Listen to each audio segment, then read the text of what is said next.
الله الرحمن الرحيم الحمد لله وكفى وسلام على عباده الذين اصطفى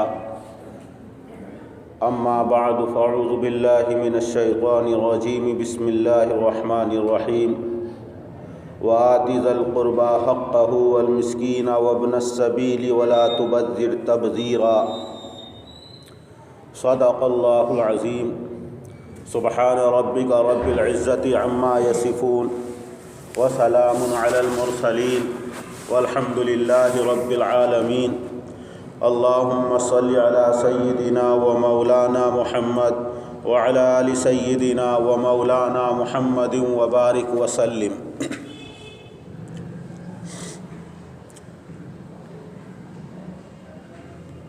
اللہ جل جلالہ عمن حوالہ نے جس طرح اپنے بندوں پر اپنے احکام فرائض کے اعتبار سے عائد کیے ہیں کہ اللہ کے بندے اللہ کے حقوق کو ادا کریں،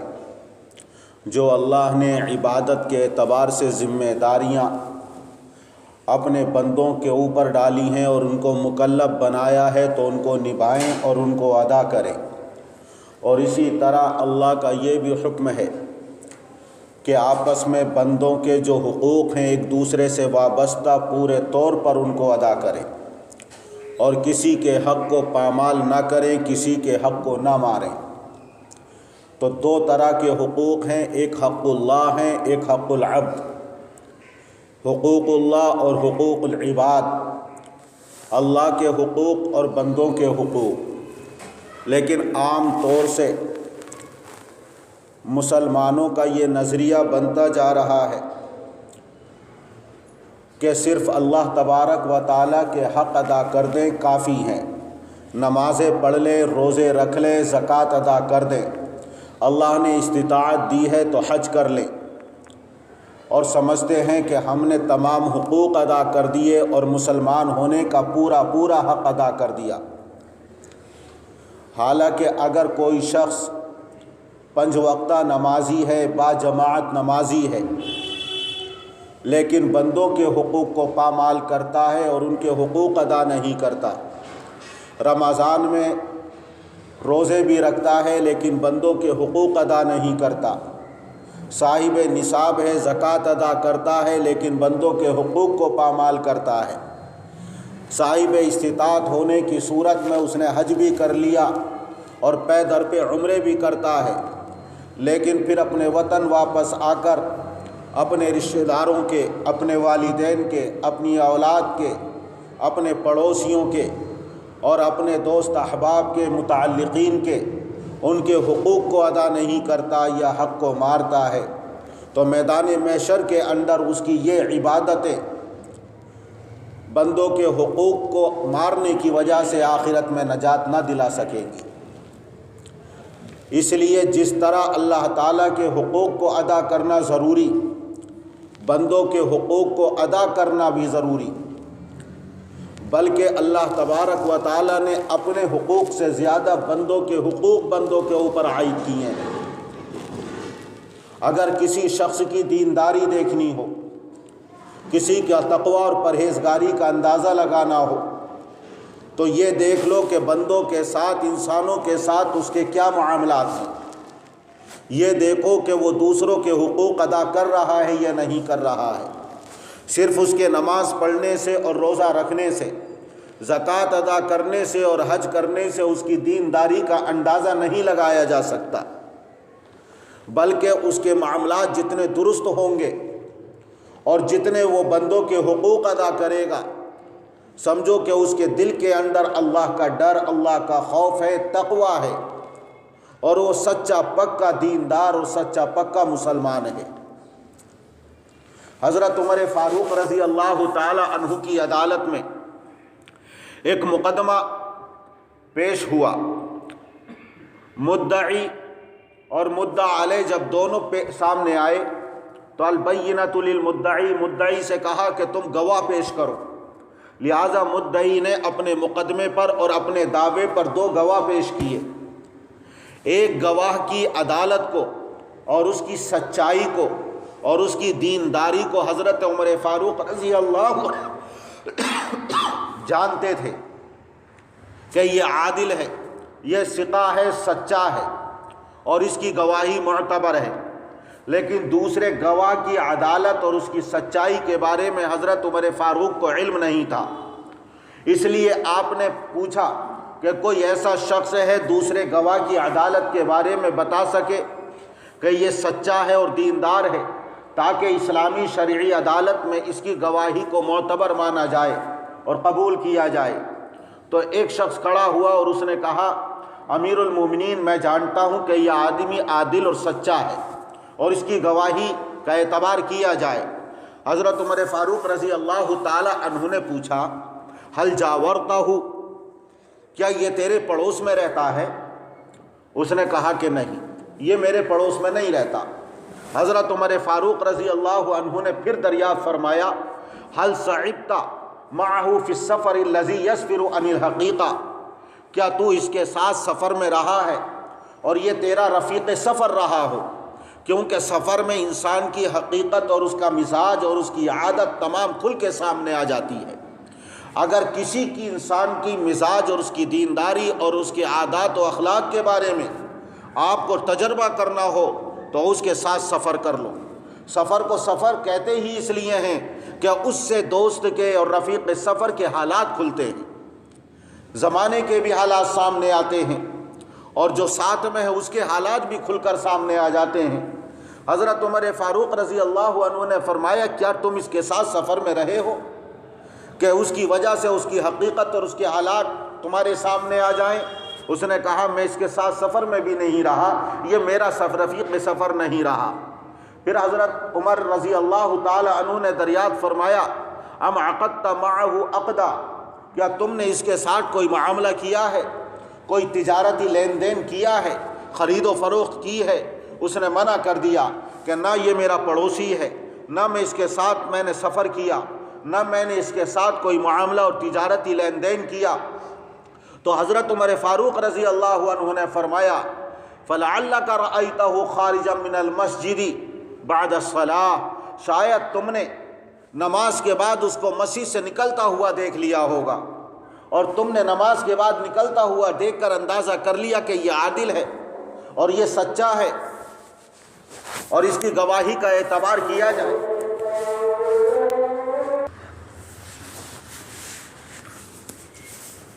حضرت عمر فاروق رضی اللہ تعالی عنہ اس لیے اس سے دریافت فرما رہے ہیں، کیا تیرا پڑوسی ہے یا تیرا رفیق سفر ہے یا تیرا کوئی تجارتی لین دین کوئی معاملہ اس سے رہا ہے؟ اس لیے کہ اگر پڑوسی ہے، پڑوسی کے حق کو ادا کرتا ہے تو واقعی یہ دیندار ہے، اللہ کا ڈر اس کے دل کے اندر ہے۔ اگر واقعی رفیق سفر ہے اور اپنے رفیق سفر اور ساتھیوں کے حقوق کو ادا کرتا ہے اور اس سفر کے اندر اس کی دینداری کھل کر سامنے آ جاتی ہے تو واقعی یہ دیندار ہے۔ اور اسی طرح اگر کوئی معاملہ کیا اور اس نے سچائی کے ساتھ، امانت داری کے ساتھ، دیانت داری کے ساتھ اس تجارت کو انجام دیا اور خرید و فروخت کی ہے اور لین دین کیا ہے، واقعی یہ سچا پکا مسلمان اور دیندار ہے۔ تو کسی شخص کی صرف عبادتوں کو دیکھ کر، نمازوں کو دیکھ کر ہم اندازہ نہیں لگا سکتے اور فیصلہ نہیں کر سکتے۔ حسن ظن رکھنا چاہیے کہ یہ مسلمان ہے، یہ دیندار ہے، لیکن فیصلہ کرنا صرف نمازوں کو دیکھ کر یہ کوئی دانش مندی نہیں ہے، بلکہ سچا پکا مسلمان وہ ہے جو اللہ تعالیٰ کے حقوق کے ساتھ بندوں کے حقوق کو بھی ادا کرتا ہو۔ جس طرح ایک مچھلی اگر تالاب کے اندر ہے، دریا کے اندر ہے، اگر اس سے کوئی کہا جائے کہ دیکھ یہ کانٹا جو ڈالا گیا ہے اور اس کے اندر تیرے لیے چارہ ہے، اگر تو نے اس کو کھایا تو باہر ایک شکاری بیٹھا ہے، وہ تیرا شکار کرے گا، تجھے کاٹا جائے گا، تیرے ٹکڑے کیے جائیں گے، پھر تجھ پہ مسالے لگائے جائیں گے، پھر تجھے بھونا جائے گا، پکایا جائے گا آگ پر، اور پھر تجھے کھایا جائے گا، تیرا ریزہ ریزہ کر دیا جائے گا، 32 دانتوں کے درمیان تجھ کو چبایا جائے گا۔ ظاہر ہے اس مچھلی کو ایک مثال کے طور پر عرض کر رہا ہوں، یقین نہیں آئے گا۔ وہ پانی کی دنیا کو جانتی ہے اور پانی اور سمندر کی دنیا اس کے سامنے ہے، خشکی کی دنیا اور باہر کی دنیا اس کی نظر سے اوجھل ہے۔ اسی طرح آج ہمارا ایمان اتنا کمزور ہو گیا ہے، جب آخرت کی باتیں بتائی جاتی ہیں تو ہماری نظروں سے اوجھل ہیں، بیچ میں ایک حجاب ہے اور ایک پردہ ہے، اس لیے ہم مادیات کو دیکھتے ہیں، محسوسات کو دیکھتے ہیں اور ان کو دیکھ کر ان چیزوں پر یقین رکھتے ہیں، حالانکہ ہم روزانہ سنتے ہیں، لیکن ہمارا عقیدہ اور ایمان اتنا کمزور ہو گیا ہے کہ جتنی محسوسات اور آنکھوں کے سامنے نظر آنے والی چیزوں پر یقین ہے، اتنا یقین ہمارا آج آنکھوں سے پوشیدہ عالم غیب اور آخرت کی چیزوں پر نہیں رہا۔ اگر واقعی اتنا ہی یقین ہوتا تو جتنے ہم سچے پکے نمازی ہیں، اتنے ہی سچے ہم امانت داری دیانت داری کے ساتھ تجارت کرتے، جتنے ہم سچے پکے نمازی ہیں اسی طرح ہم پڑوسیوں کے حقوق ادا کرتے، اپنے رشتہ داروں کے حقوق ادا کرتے، ہم اپنے رفقائے سفر کے حقوق کو ادا کرتے، مسکینوں کا، غریبوں کا، مسافروں کا، والدین کا، اپنی اولاد کا، دوست احباب کا، جتنے بھی اللہ تعالیٰ نے حقوق وابستہ کر رکھے ہیں تمام حقوق کو پورے طور پر ادا کیا جاتا۔ فقہاء کرام نے فرمایا حق العبد مقدم علی حق اللہ تعالی، بندے کا حق اللہ کے حق پر مقدم ہے۔ یہ بات اگرچہ بڑی عجیب سی لگ رہی ہوگی، لیکن یہ واقعہ ہے، یہ حقیقت ہے کہ اللہ تبارک و تعالی نے اپنے حق پر بندوں کے حق کو مقدم کیا ہے۔ کیوں مقدم کیا ہے؟ میدان محشر جب برپا ہوگا، اللہ تبارک و تعالی اگر چاہے گا نمازوں میں کوتاہی ہوئی اس کو معاف کر دے گا، روزوں میں کوتاہی ہوئی اگر چاہے گا تو معاف کر دے گا، اور دوسری عبادتیں اور فرائض اگر بندے نے ادا نہیں کیے تو اللہ کی مشیت پر موقوف ہے، اگر اللہ چاہے گا تو معاف کر دے گا۔ لیکن صرف شرک اللہ تعالیٰ معاف نہیں کرے گا، لیکن شرک کے علاوہ جتنے بھی گناہ ہیں اور جتنے احکام میں کوتاہی ہوئی ہے، قرآن کریم کہتا ہے ان اللہ لا یغفر ان یشرک بہ ویغفر ما دون ذلک لمن یشاء، اللہ شرک کو معاف نہیں کرے گا، اس کے علاوہ جس گناہ کو چاہے گا اللہ کی مشیت اور چاہنے پر موقوف، اگر اللہ چاہے گا تو معاف کرے گا، نہ چاہے گا تو اللہ عذاب دے گا۔ لیکن جو دنیا کے اندر جس نے بندوں کے حقوق کو مارا ہے، بندوں کے حقوق کو پامال کیا ہے، ان کے حقوق کو ادا نہیں کیا ہے، تو جب تک وہ اس کا پورا بدلہ نہ دلوا دے گا اللہ تبارک و تعالی معاف نہیں کرے گا۔ بلکہ ایک حدیث میں حضور اکرم صلی اللہ علیہ وسلم نے ارشاد فرمایا کہ میدان محشر کے اندر تمام مخلوق سے پورا قصاص اور بدلہ لیا جائے گا۔ من الشاۃ الجلجاء، وہ جو سینگ رکھتی تھی اس بکری سے بدلہ لیا جائے گا، اس بکری کے لیے جس کے سینگ نہیں تھے اور اس نے دنیا کے اندر اس کو مارا تھا۔ تو جو وہ مخلوق جو عقل نہیں رکھتی ہے، اللہ تبارک و تعالیٰ ان کے درمیان بھی عدل و انصاف قائم فرمائے گا۔ اور اللہ تعالیٰ نے تو اپنی بندگی کے لیے انسانوں کو اور جنات کو پیدا کیا ہے، اگر ایک انسان دوسرے انسان کے حقوق کو پامال کرتا ہے اور مارتا ہے تو جب تک یہ معاف نہ کر دے یا پورا بدلہ نہ ادا کر دیا جائے اس وقت تک اس کے لیے رہائی اور نجات کی کوئی صورت نظر نہیں آئے گی۔ بار بار آپ نے سنا حضور اکرم صلی اللہ علیہ وسلم نے ارشاد فرمایا بتاؤ مفلس کون ہے؟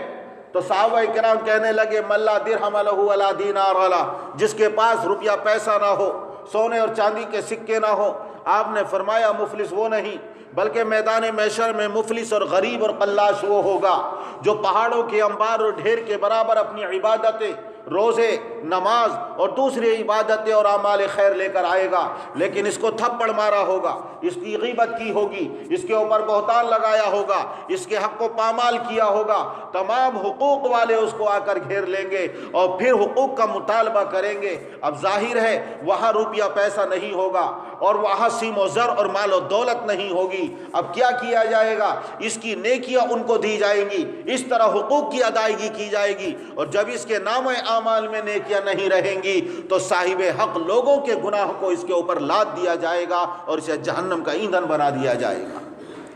اللہ تعالیٰ اپنے گناہ اپنے حقوق معاف کر رہا ہے، لیکن بندوں کے اللہ تعالیٰ حقوق معاف نہیں کرے گا۔ اس کا مطلب یہ ہوا کہ ظاہر ہے کہ بندوں کے حقوق کو اللہ تعالیٰ نے فوقیت دی ہے، اور اللہ نے جو اپنے فرائض اور اپنے حقوق بندوں کے اوپر عائد کیے ہیں اس میں ہمارا فائدہ ہے، اور حقیقت میں یہ انسان کا اپنا حق ہے۔ نماز اگر پڑھتا ہے تو اللہ کا کوئی فائدہ نہیں، نماز چھوڑتا ہے تو اللہ تعالیٰ کا کوئی نقصان نہیں، روزہ اگر رکھتا ہے تو اللہ کا کوئی نفع نہیں، اور اگر روزہ نہیں رکھتا ہے تو اللہ تعالیٰ کا کوئی نقصان نہیں۔ جتنے اللہ نے فرائض اور عبادتیں اپنے بندوں کے اوپر عائد کی ہیں اگر ادا کرے گا تو اس انسان کا، مسلمان کا اپنا فائدہ، ان کو ادا نہیں کرے گا تو اس کا اپنا نقصان۔ تو یہ حق اللہ، اللہ کا حق حقیقت میں اپنا حق ہے۔ اب ظاہر ہے جہاں اپنا حق اور غیر کا حق ٹکرائے تو غیر کے حق کو ادا کرنا چاہیے اور مقدم رکھنا چاہیے۔ اللہ تبارک و تعالیٰ نے بندوں کے حق کو اس لیے فوقیت دی کہ دیکھو اے میرے بندو، تم میرے حق ادا نہیں کرتے ہو تو میرا کچھ بگاڑ نہیں سکتے، حقوق ادا کر سکتے ہو تو میرا کچھ سوار نہیں سکتے، لیکن جس غریب کا حق دنیا کے اندر مار رہے ہو یہ بیچارہ ضرورت مند ہے، یہ حاجت مند ہے، اس کو بے پناہ سخت ضرورت ہے۔ اگر تم نے اس کے حق کو ادا نہیں کیا، اس کے پیسے کو مارا ہے، اس کی زمین کو دبایا ہے اور اس کے تجارت میں دھوکہ دیا ہے، اس کے ساتھ جھوٹ بولا ہے اور اس کے تھپڑ مارا ہے، بیچارہ تو یہ بے عزتی کے خوف سے اس کا خون خشک ہو جائے گا۔ اس کا حق ادا نہیں کرو گے تو بیچارہ پیٹ پھاڑ کر مر جائے گا۔ اگر اس کا حق ادا نہیں کرو گے تو بیوی بچے اس کے بھوک سے مر جائیں گے۔ تو یہ بے پناہ سخت ضرورت مند ہے۔ میرے حقوق ادا کرنے نہ کرنے سے کوئی نفع نقصان میرا نہیں، اللہ تبارک و تعالیٰ کا کوئی نفع نقصان نہیں، بندے کا نفع نقصان ہے۔ لیکن اگر بندے کا حق ادا نہیں کیا تو یہ ضرورت مند ہے، یہ حاجت مند ہے، یہ کن حالات سے دو چار ہوگا، اس کی ضرورت کا خیال رکھو اور اس کے حق کو ادا کرو، ورنہ میدان محشر میں بھی اس کے معاف کیے بغیر اللہ تبارک و تعالیٰ بندے کے حق کو معاف نہیں کرے گا۔ صحابہ کرام کی شان دیکھیے، حضور اکرم صلی اللہ علیہ وسلم کی تربیت دیکھیے۔ حالانکہ آپ تو معصوم ہیں، آپ تو بخشے بخشائے ہیں، اللہ تعالیٰ نے قرآن کریم کے اندر بشارت دے دی اور اللہ تبارک و تعالیٰ نے آپ کو اتنی بشارتیں دی ہیں جن کا حدیث پاک کے اندر آپ نے ذکر کیا ہے کہ ان کو احاطے شمار میں نہیں لایا جا سکتا ہے۔ لیکن اس کے باوجود حضور اکرم صلی اللہ علیہ وسلم صحابہ کرام سے فرماتے ہیں کہ اگر کسی کا میرے اوپر حق ہو تو وہ آج وصول کر لے۔ ایک صحابی آتے اور کہتے ہیں اللہ کے رسول، آپ صفوں کو درست کر رہے تھے، یا تو میدان جنگ کے اندر یا کسی موقع پر مال غنیمت تقسیم کر رہے تھے، آپ کے ہاتھ میں کچھ کہہ رہے ہیں، آپ کے ہاتھ میں ایک چھڑی تھی اور آپ نے میری کمر پر اور میرے پہلو پر ماری تھی، تو حضور اکرم صلی اللہ علیہ وسلم نے فرمایا فوراً اپنا بدلہ لے لو۔ تو وہ صحابی کہتے ہیں اللہ کے رسول، آپ نے جب چھڑی میرے ماری تھی تو اس وقت میرے بدن کے اوپر کپڑا نہیں تھا، اس لیے آپ بھی اپنے بدن کو برہنہ کریں اور کپڑا اتاریں۔ آپ نے فوراً اپنا کرتا اوپر کر دیا۔ وہ صحابی آپ کی کمر سے چمٹ گئے اور بوسہ دینے لگے اور چومنے لگے اور کہنے لگے اللہ کے رسول، میں تو یہی چاہتا تھا کہ آپ کے جسد مبارک اور جسد اطہر کو بوسہ دے لوں۔ لیکن اس حدیث کے اندر ہمیں پتہ چلتا ہے حضور اکرم صلی اللہ علیہ وسلم کتنے حقوق کی ادائیگی کا خیال رکھتے تھے اور کتنا بے چین رہتے تھے۔ حضرت ابو دجانہ رضی اللہ تعالی عنہ ایک جلیل القدر صحابی ہیں، روزانہ آپ کے ساتھ نماز پڑھتے فجر کی۔ حضور اکرم صلی اللہ علیہ وسلم فجر کی نماز ادا کرنے کے بعد صحابہ کرام کی طرف رخ کر کے بیٹھ جاتے، دین کی باتیں بتاتے۔ آپ کسی سے پوچھتے کسی نے کوئی خواب دیکھا ہے؟ اگر کسی نے خواب دیکھا ہوتا تو آپ اس کی تعبیر بتاتے، کبھی اپنے خواب آپ ارشاد فرماتے اور اس کی تعبیر ارشاد فرماتے۔ تو حضور اکرم صلی اللہ علیہ وسلم کا یہ معمول۔ ایک صحابی یہی حضرت ابو دجانہ فجر کی نماز کے بعد یہ رکتے نہیں تھے، فوراً اٹھ کر چلے جاتے تھے۔ حضور اکرم صلی اللہ علیہ وسلم نے ایک مرتبہ پوچھ لیا یا کسی صحابی نے پوچھا کہ آپ حضور اکرم صلی اللہ علیہ وسلم کی مجلس میں فجر کے بعد کیوں نہیں رکتے، فوراً اٹھ کر چلے جاتے ہیں؟ کہنے لگے، اس مجلس میں حضرت ابو بکر صدیق بھی موجود ہیں، کہنے لگے میرے گھر سے متصل ایک یہودی کا گھر ہے، اس کے گھر کے اندر ایک کھجور کا پیڑ کھڑا ہوا ہے اور اس کی شاخیں میرے گھر کے صحن کے اندر جھکی ہوئی ہیں، کھجوریں پکی پکی رات میں گرتی ہیں اور میرے گھر کے اندر گرتی ہیں۔ میں صبح صبح اس لیے جاتا ہوں کہ کہیں ایسا نہ ہو کہ مجھے دیر ہو گئی اور میرے بچے اٹھ گئے، چھوٹے چھوٹے بچے، اور انہوں نے یہودی کی کھجوریں میرے صحن میں گری ہوئی اگر اٹھا کر کھا لیں تو ایک غیر کا اور یہودی کے حق کو مارنا اور اس کے حق کو ہڑپ کرنا لازم آئے گا۔ تاکہ دوسرے کا حق نہ ماروں، میں فوراً اٹھ کر جاتا ہوں اور اپنے بچوں کے بیدار ہونے سے پہلے ان تمام کھجوروں کو جمع کرتا ہوں اور جمع کرنے کے بعد یہودی کے گھر پہنچاتا ہوں کہ یہ تمہاری کھجوریں ہیں جو میرے گھر کے صحن کے اندر گر گئی تھیں، میں اس لیے جلدی چلا جاتا ہوں۔ حضرت ابو بکر صدیق رضی اللہ تعالی عنہ نے جب یہ سنا تو فوراً اس یہودی کے پاس گئے اور کہا کہ تیرے کھجور کے درخت کی قیمت کتنی ہے؟ کہا اتنی قیمت ہے، کہا کہ یہ قیمت لو، اور یہ کھجور کا درخت حضرت ابو دجانہ کو ہبہ کر دیا۔ اور پھر حضرت ابوبکر صدیق نے اس یہودی کو پورا واقعہ بتایا کہ تیرے حق کا اتنا خیال رکھتے تھے، تیری کھجوروں کا، تیرے مال کا اتنا خیال رکھتے تھے کہ حضور اکرم صلی اللہ علیہ وسلم کی مجلس سے فوراً اٹھ کر آتے تھے، کھجوریں جمع کر کے تیرے پاس پہنچاتے تھے تاکہ میدان محشر میں تو ان سے کوئی سوال نہ کر سکے، اور دنیا سے جب جائیں تو اس حالت میں جائیں کہ ان کے اوپر کسی کا حق نہ ہو۔ یہودی پورے اپنے اہل خانہ کے ساتھ، گھر والوں کے ساتھ، بیوی بچوں کے ساتھ حضور اکرم صلی اللہ علیہ وسلم کی مجلس میں آیا، آپ کی خدمت میں آیا، اور یہ ماجرا دیکھ کر مشرف با اسلام ہو گیا کہ واقعی یہ سچا مذہب ہے، آپ نبی برحق ہیں، آپ نے ایسی تربیت کی ہے۔ حضور اکرم صلی اللہ علیہ وسلم نے صحابہ کرام کی اس انداز سے تربیت کی تھی، اور صحابہ کرام اتنا خیال رکھتے تھے کہ اس دنیا سے جائیں تو کسی کے اوپر حق نہ ہو۔ آج صرف ہم نے یہی سمجھ لیا ہے کہ مسلمانی اور اسلامی زندگی صرف فرائض میں ہے اور عبادتوں کے ادا کرنے میں ہے، لیکن اللہ تعالیٰ نے اپنے حق پر بندوں کے حقوق کو ترجیح دی ہے، کیونکہ بندہ ضرورت مند ہے، حاجت مند ہے۔ اس دنیا کہیں ایسا نہ ہو کہ اگر اس کا حق مارا اور اس کا دل دکھایا تو پھر آسمانوں کا حجاب نہیں رہتا، سیدھی اس مظلوم کی بد دعا عرش الہی سے جا کر ٹکراتی ہے، اور پھر اس کی دنیا بھی برباد ہوتی ہے، آخرت بھی تباہ ہو جاتی ہے۔ حضور اکرم صلی اللہ علیہ وسلم نے ارشاد فرمایا کہ یہ دنیا کے اندر ظلم کرنا اور کسی کا حق مارنا میدان محشر کے اندر ظلمتوں کا، تاریکیوں کا سبب ہوگا۔ جو دنیا کے اندر کسی کے اوپر ظلم کرے گا اور کسی کا حق مارے گا، میدان محشر کے اندر وہ تاریکی اور اندھیروں کے اندر بھٹکتا پھرے گا۔ آپ نے ایک حدیث میں ارشاد فرمایا، مظلوم کی اور صاحب حق کی بد دعا سے بچو، اس لیے کہ اس کے دل سے جو آہ نکلتی ہے، اس مظلوم کی آہ اللہ تبارک و تعالیٰ تک جا کر پہنچتی ہے، اور پھر اس کی بد دعا اثر لاتی ہے، اور پھر ظالم کی تباہی اور بربادی لازمی ہے، اس کو تباہی بربادی سے کوئی بچا نہیں سکتا۔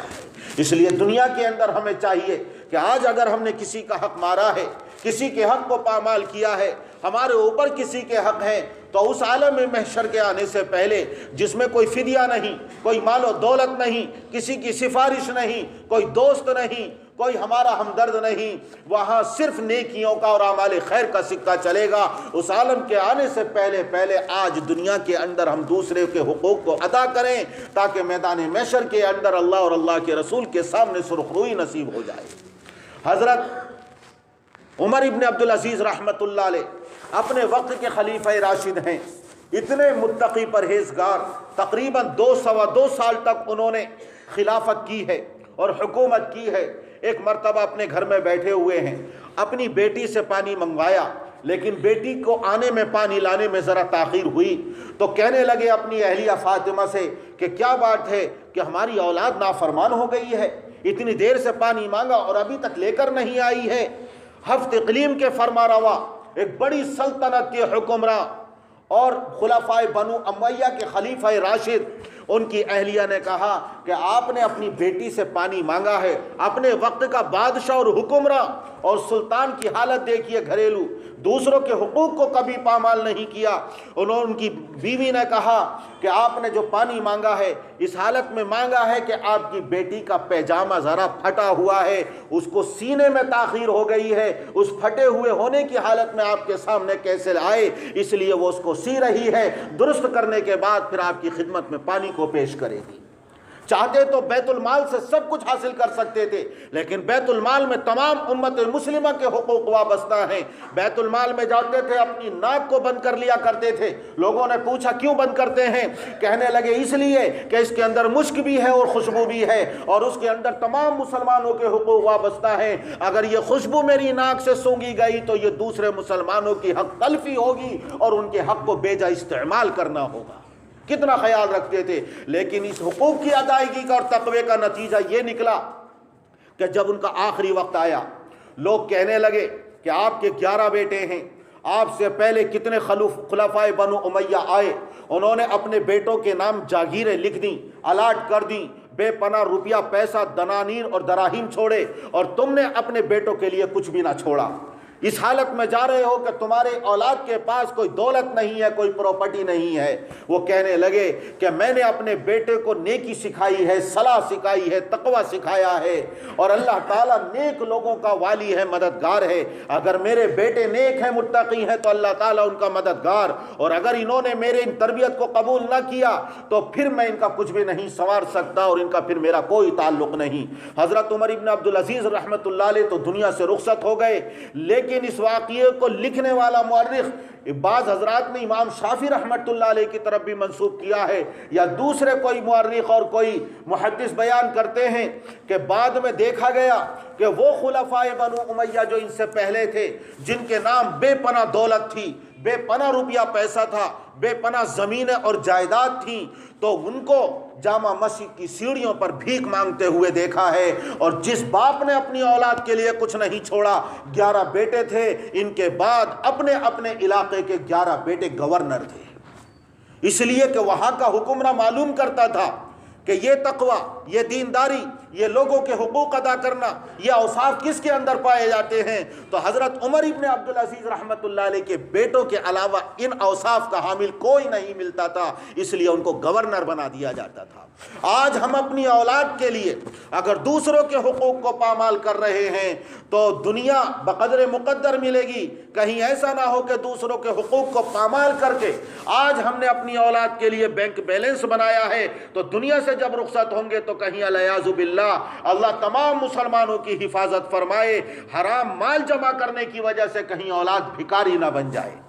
اور دنیا کے اندر در در کی ٹھوکریں کھانے پر مجبور نہ ہو جائے۔ اس لیے جس طرح ہم اللہ کے حقوق ادا کر رہے ہیں، اسی طرح بندوں کے ہم حقوق بھی ادا کریں۔ محمود غزنوی کا تو نام آپ نے سنا ہوگا، خواب دیکھا، حالانکہ خواب حجت نہیں ہے، لیکن خواب دیکھا کہ ایک محل ہے شاندار، اس میں داخل ہونے کی اجازت طلب کی، داخل ہونے لگے، جنت کے اندر محل ہے، خوبصورت، حسین و جمیل، لیکن فرشتے نے روک دیا کہ تم اس میں داخل نہیں ہو سکتے۔ کہ کیوں نہیں داخل ہو سکتا؟ یہ تو میرا محل ہے۔ دیکھا دیوار پر ایک کوڑا لٹکا ہوا ہے، کہا اس کوڑے کو دیکھ رہے ہو، تم نے جو اپنے غلام یا خادم کے کوڑا مارا ہے، جب تک اس کا بدلہ ادا نہ کر دیا جائے اس وقت تک تم اس محل کے حقدار نہیں بن سکتے۔ بیدار ہو گئے، پسینے سے شرابور اپنے غلام، اپنے خادم کو بلایا اور کوڑا چابک اتار کر دیا اور کہنے لگے میں تجھے خدا کا واسطہ دے کر کہتا ہوں، میں تجھے اللہ کا واسطہ دیتا ہوں، جتنے چاہے تو میرے بدن پر کوڑے برسا اور جتنا چاہ تو مار لے، تم اپنا بدلہ لے لے تاکہ میں جنت کے اندر اپنے محل کا حقدار بن جاؤں۔ وہ غلام کہتا ہے کہ آقا ایک تو ظلم اس وقت کیا تھا، آپ نے کوڑا مارا، اب مزید میرے اوپر ظلم کر رہے ہیں۔ وہ پیروں پر گر گیا کہ کیوں مجھے میرے اوپر اتنا ظلم کرنا چاہتے ہیں، میں نے خدا کے واسطے آپ کو معاف کر دیا۔ تو یہ تو آخرت میں پتہ چلے گا کہ دنیا کے اگر حقوق مارے ہیں تو پھر جنت میں داخلہ ممنوع قرار دے دیا جائے گا۔ حضرت ابو ذر غفاری رضی اللہ تعالی عنہ نے اپنے غلام کو کہا اے حبشن کے بیٹے، حضور اکرم صلی اللہ علیہ وسلم نے پیچھے سے کہا تمہیں کیا حق پہنچتا ہے اسے یہ کہنے کا، حبشن اور کالی کلوٹی عورت کے بیٹے فوراً اس کے پیروں پر گر گئے اور کہنے لگے اے غلام، اے حبشی غلام، تو میرے رخسار پر اپنے قدم کو رکھ کر چل اور پامال کر دے تاکہ میری رعونت، میرا تکبر نکل جائے اور میدان محشر میں اس حال میں اللہ کے سامنے پیش ہوں کہ کسی کا میرے اوپر کوئی حق نہ ہو۔ اس لیے جس طرح ہم اللہ تعالیٰ کے حقوق ادا کر رہے ہیں، فرائض ادا کر رہے ہیں، بندوں کے حقوق کی ادائیگی کی کوشش کریں۔ اللہ تبارک و تعالیٰ اپنے حقوق اور بندوں کے حقوق ادا کرنے کی توفیق عطا فرمائے۔ وآخر دعوانا